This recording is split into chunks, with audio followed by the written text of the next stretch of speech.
preparing of the Halloween thing out there. The winter solstice, the witches are doing their thing. But then it's weird because you're seeing demonized groups of people hitting the streets, crossing London Bridge, thousands of them manifesting all over the world.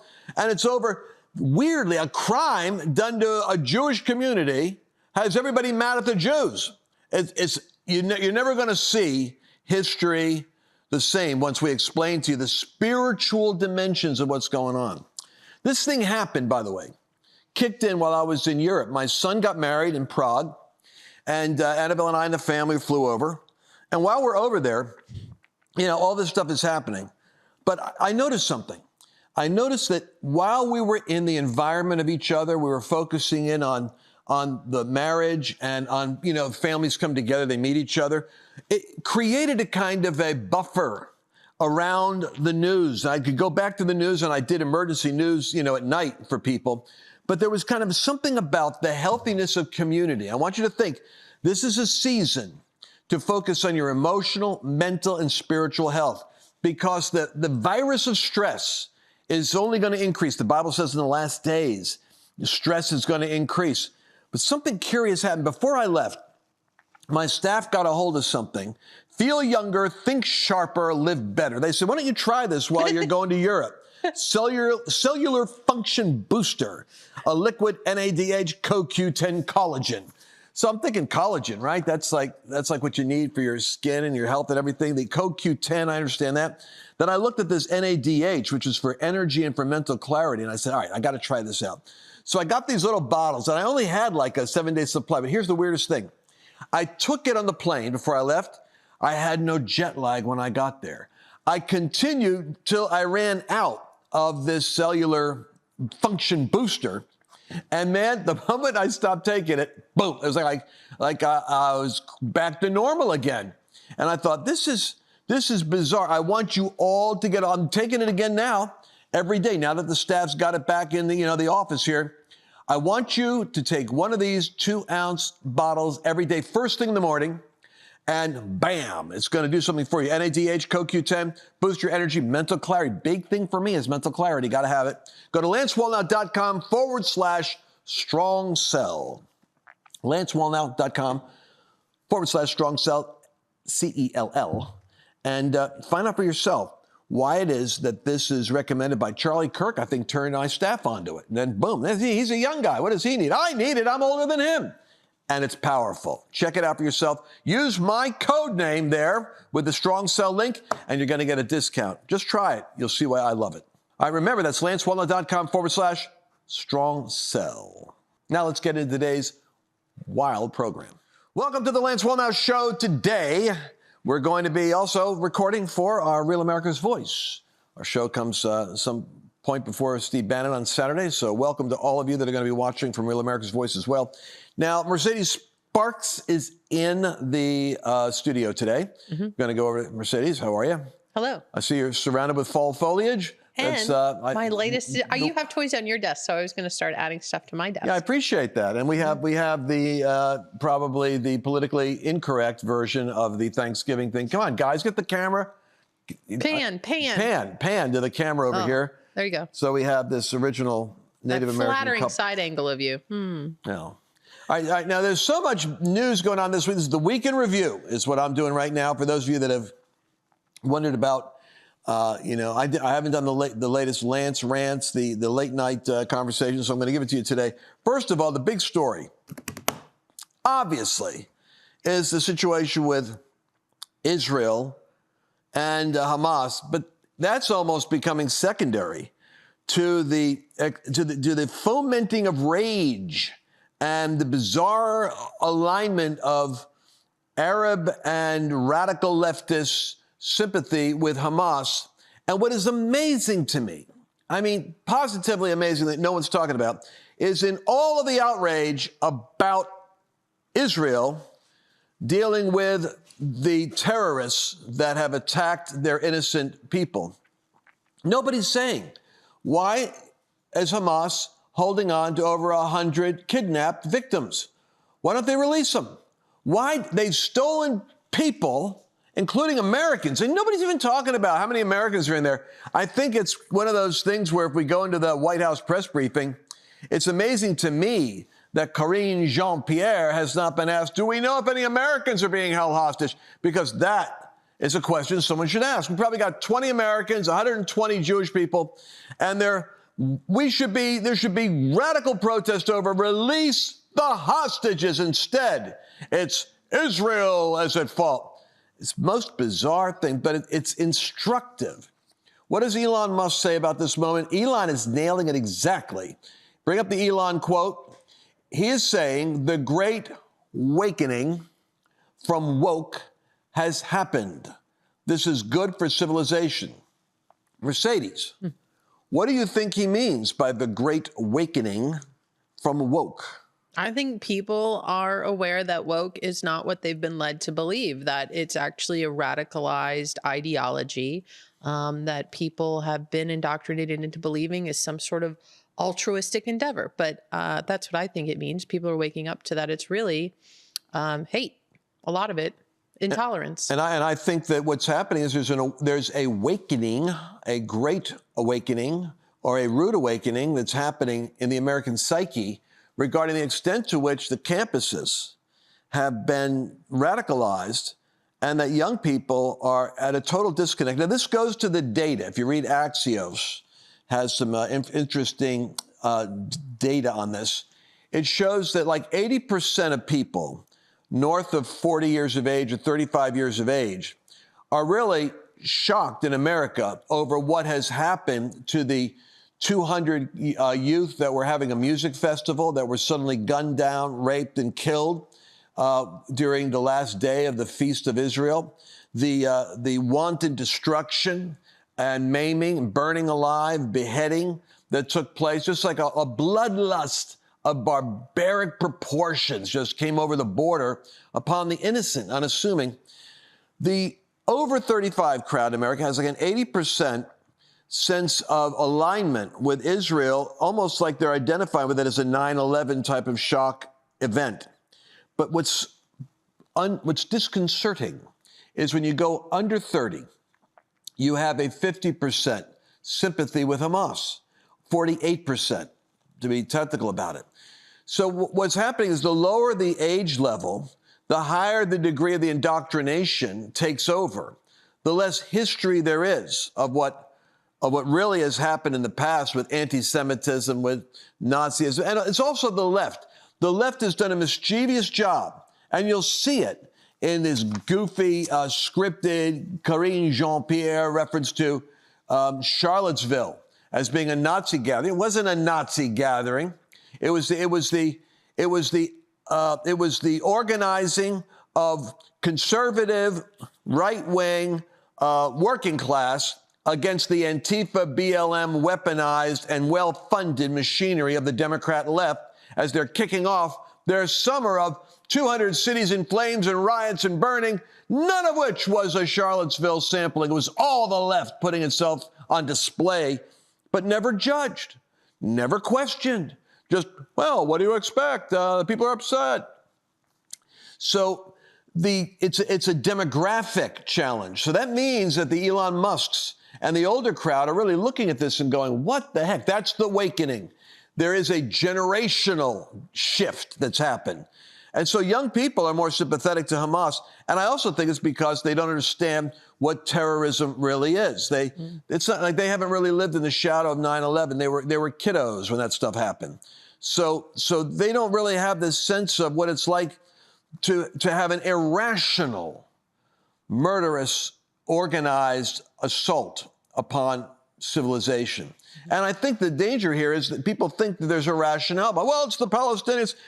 They were doing this. They were attacking Israel before there was a Gaza Strip. All the Arab nations went to go destroy Israel. They were formed in 48. They went after him in 67. They went after him in 73. They didn't have a Palestinian two-state, debate back then. They just were kill the Jews. The Nazis weren't trying to create a deal with the issue of the Palestinians. They just wanted to kill the Jews. It's weird how in history the Jewish people have been the singular a despised remnant of all the communities in which they tried to become part of. And now you've got the latest here. So where do we go on a story like this? There's a couple of places we can go. Israel Prime Minister, what does Netanyahu say? We could play a segment from him if we had it queued up. He says he will not yield to terror. He rejects truce with Hamas. Here's a teachable moment.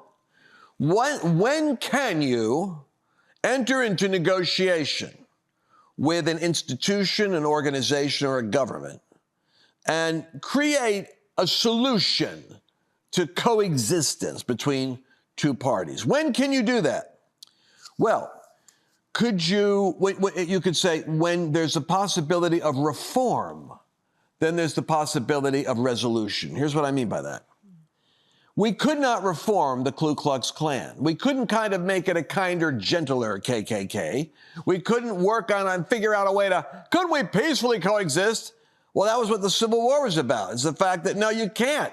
One side is going to dominate this policy regarding slavery. The other side isn't. And Lincoln astutely said, you're either going to be all slave or all free. You're not going to be a little bit pregnant, as my dad would say. So the same situation exists with Hamas, as exists with the KKK, as exists with the Nazi Party. You cannot reform it. Now, Nixon's whole détente with Russia, with Gorbachev, and the initiative with Kissinger, for those who remember your history, with China, even with the monstrosity of Chairman Mao sitting there with his CCP. The effort was still there that, well, it's possible that we could kind of create a reform through engagement, bring them into the world and invite them into capitalism and a different way of seeing civilization so that they're not isolated and against civilization. But that, my friends, can only happen when a system is capable of reform. And that means that ideologically, it has to have some components in it that are flexible. And here's the conundrum. Hamas is a terrorist organization that has achieved political power. Therefore, if you go biblically, I'm going to give you a biblical analysis. The Bible says that when Jesus returns, the hope of Christianity is, not that the world's going to get better and better, by the way, which is why we watch this with kind of curiosity, because we believe the last days is a period of dissolution resolved when Christ himself returns, curiously enough, in the Middle East. That's where he's going to put his foot down on Mount Zion. So all of our eyes are kind of going back. And those of us that are biblically literate, evangelical or Pentecostal, we look at this and go, oh boy, it's Bible time. You talk about one world currency. You talk about one world government. You talk about a world at war. You talk about Israel being the hot button issue that everybody's focused on. That's pure biblical prophecy unraveling itself, 3,000 years old in some of the texts we have. So what are you going to do with Hamas? Netanyahu says, quoting the Bible, should I ask you where the quote comes from? That is a time for war and a time for peace, a time to embrace and a time to refrain from embracing, a time to love and yet a time to hate. Where does that come from? Ecclesiastes? Very good. And the author of Ecclesiastes? Solomon the Great. I knew it was on the tip of your tongue. On the tip of my tongue. Solomon, my friends, the wisest man that ever lived, according to the Bible, says timing, and that not every season is the season you want. So when Jesus returns in the book of Revelation to the Middle East, and his foot goes down on the Mount, Mount Zion, when he comes back, the Bible says, thou shalt smite them like a potter's vessel. And this is an interesting metaphor or analogy. There's vessels that are made. If a vessel can be reformed in the Bible, God will slap the clay down and reconfigure it and make it a vessel. It may change its size, its scope, its glory, but he has to reconfigure it into something he can work with.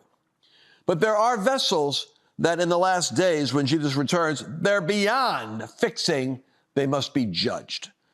Allah, Nazi Germany, the KKK, you name it. There's various the mafia. You're not going to go into the organized crime world and make a kinder, gentler cartel. No, you might get somebody saved. That's our Christian hope. Get them out of the system.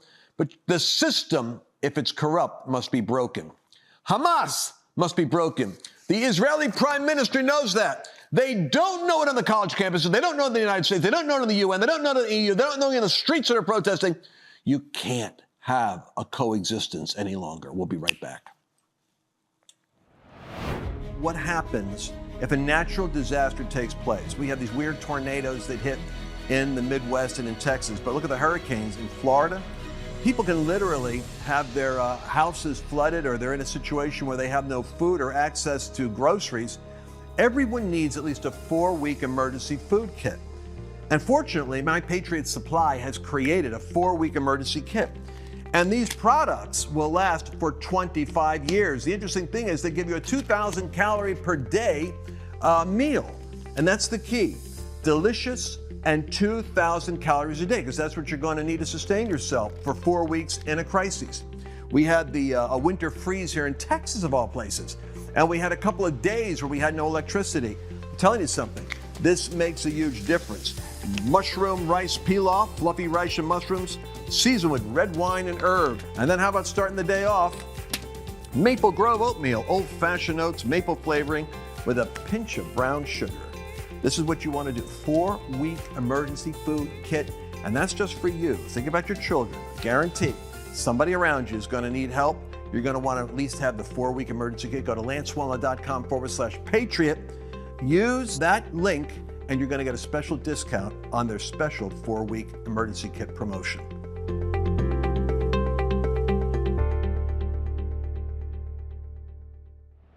Imagine if there was a massacre of an ethnic group or a religious group, the equivalent of 50,000 Americans.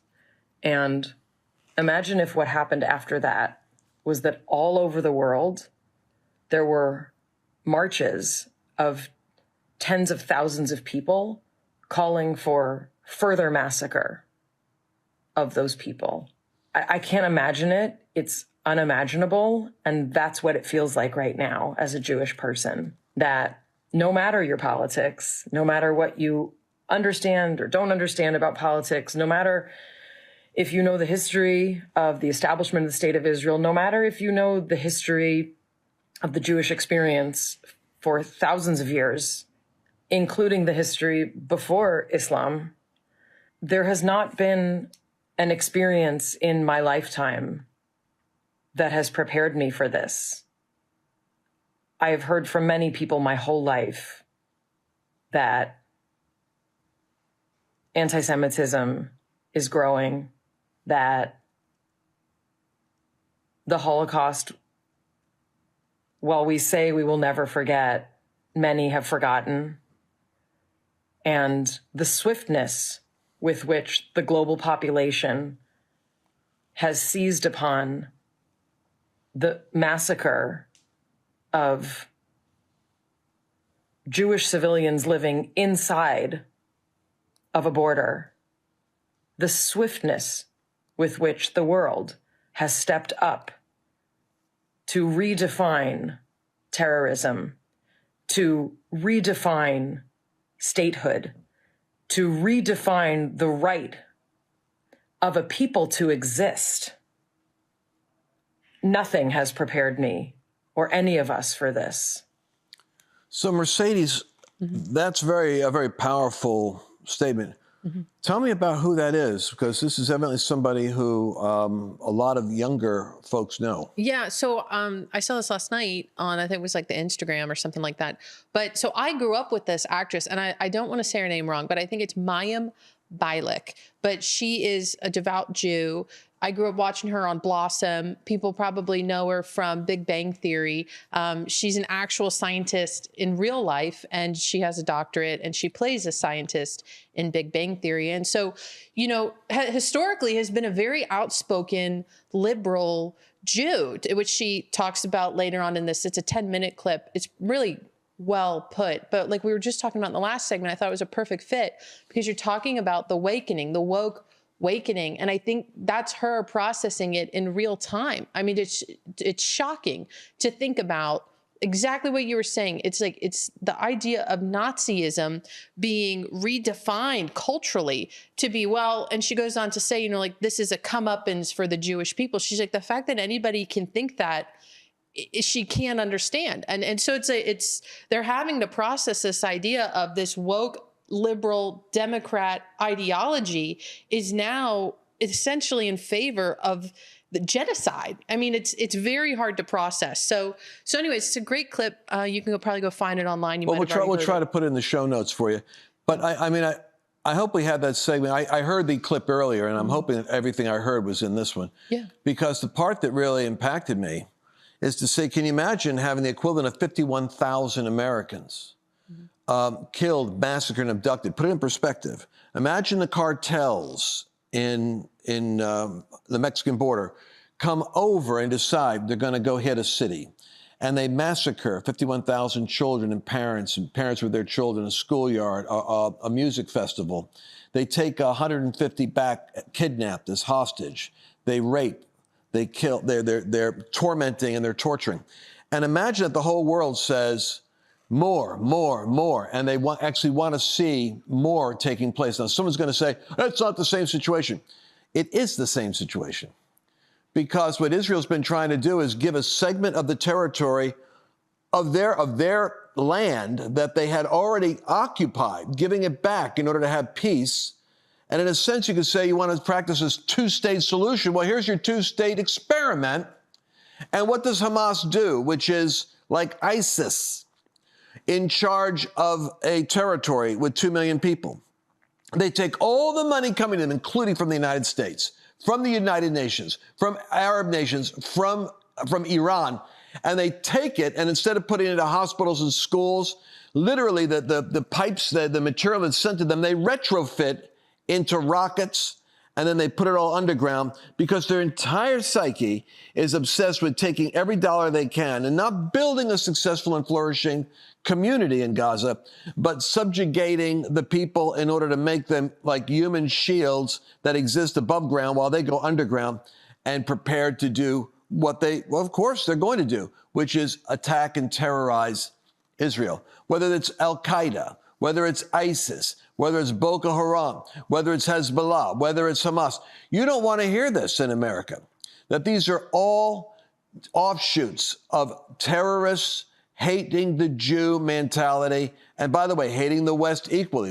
Iran says that's the little Satan, we're the great Satan. And these people are just, this will really, burn you up. Obama, Biden, Democrats working to find a pathway to give these guys the capacity for nuclear weapons, as though you could, in a month or two or three, as they're 90% of the way to centrifuge convergence, where they can create the beginning of their smart bomb, dirty bombs.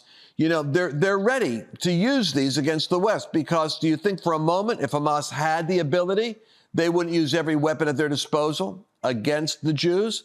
Because it's pathological. So when Netanyahu says, I'm going to read to you what he said in his speech, because I think it's worth hearing. He's giving a message to the United States, because the U.S. really has to stand firm on this. He said the United States did not agree to a ceasefire after Pearl Harbor. They didn't agree to a ceasefire with Al-Qaeda after 9/11. And we're not willing to accept one after October 7th. He reiterated it's important to distinguish right from wrong, to distinguish the deliberate targeting of innocents from the accidental death that occurs to a people in war. Now listen, he has to think this thing through and explain it to the West, although I don't think it registered. He's drawing an analogy between Adolf Hitler's Nazi troops in 1944 and Hamas.